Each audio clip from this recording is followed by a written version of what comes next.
Assalomu alaykum do'stlar, assalomu alaykum. Bugungi videomizda sizlar bilan birgalikda qanday qilib Shazam botni, ya'ni musiqa yuklovchi Telegram botni qanday yaratishni o'rganamiz. Buning uchun bizga birinchi o'rinda Paygroid dasturini o'rnatib olamiz. Mana bu kodni shundayligicha ochib olamiz. Tepadagi do'stlar, botning tokenidan keyin majburiy obuna kanallar va admin panel uchun ID ni qo'yamiz do'stlar.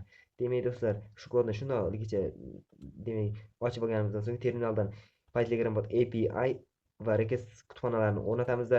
Demak, Shazam API'miz bor bu yerda. Barchasi tayyor bo'lgach do'stlar, biza run tugmasini bosamiz, run qilish, ya'ni ishga tushirish. Demak, endi do'stlar, Telegramimizga kirib ko'rishimiz mumkin.